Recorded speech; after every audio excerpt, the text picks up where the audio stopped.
ভারতের প্রধানমন্ত্রীর গদিতে 12 বছরের মাইল ফলক গড়লেন নরেন্দ্র মোদী। দেশ জুড়ে পালিত হচ্ছে মোদী সরকারের 12 বছরের পূর্তি উদযাপন। পশ্চিমবঙ্গেও একই ছবি।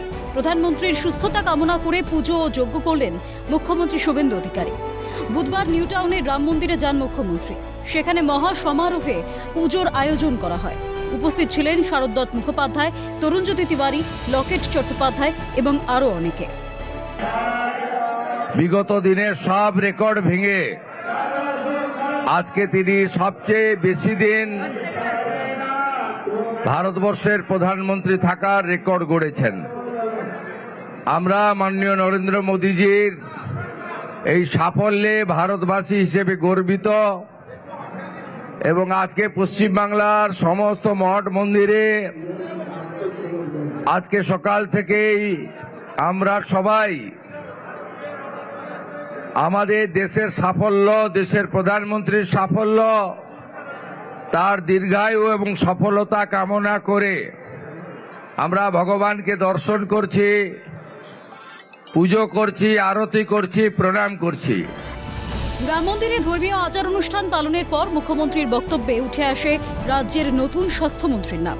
দলের নেতা নেত্রীদের ধন্যবাদ জানানোর সময় রাজ্যের স্বাস্থ্যমন্ত্রী হিসেবে শারদ দত্ত মুখোপাধ্যায়ের নাম নেন মুখ্যমন্ত্রী শুভেন্দু অধিকারী। তিনি বলেন, পশ্চিমবঙ্গ সরকারের স্বাস্থ্য ও পরিবার কল্যাণ দপ্তরের মন্ত্রী, বিধাননগরের বিধায়ক এবং চিকিৎসক শারদ দত্ত মুখোপাধ্যায়কেও ধন্যবাদ জানাই। পশ্চিমবঙ্গ সরকারের স্বাস্থ্য ও পরিবার কল্যাণ দপ্তরের মন্ত্রী, আমাদের বিধাননগরের লোকপ্রিয় বিধায়ক, এই রাজ্যের প্রথিতযশা চিকিৎসক ডাক্তার শারদ দত্ত মুখোপাধ্যায়কে। সামনে বড় চ্যালেঞ্জ।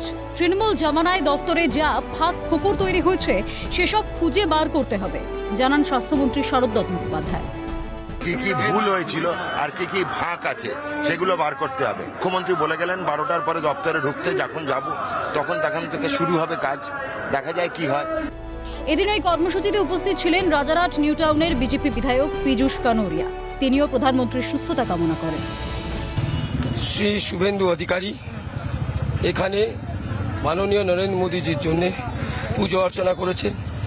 ওনার আরও দিনগুলো ভালো যাক, ওনার স্বাস্থ্য যেন ভালো হোক, তার কামনা ঠাকুরের কাছে করেছেন, যজ্ঞ করেছেন। আজ সারা ভারতবর্ষতে সকল প্রাণী একটাই জিনিস চায়, মাননীয় যশস্বী প্রধানমন্ত্রী শ্রী নরেন্দ্র মোদীজি যেন এরমভাবেই সারা ভারতবর্ষকে এগিয়ে নিয়ে যান, সকলের ভালো করুন। এর জন্যে আজ কোটি কোটি লোকের ভালোবাসা রূপের আশীর্বাদ ওনার উপরে আসছে। রাজারহাট নিউ টাউনে রাম মন্দিরে পুজো দিলেন পশ্চিমবঙ্গের মুখ্যমন্ত্রী শুভেন্দু অধিকারী এবং তিনি পুজো দিয়ে এই সরকারের অর্থাৎ এনডিএ সরকারের যাতে আরো উন্নত হয় তার প্রার্থনা করলেন এবং প্রধানমন্ত্রী নরেন্দ্র মোদীর সুস্থতা কামনা করলেন। ক্যামেরায় জ্যাকির সঙ্গে রেশমি রিপোর্ট, ক্যালকাটা নিউজ, কলকাতা।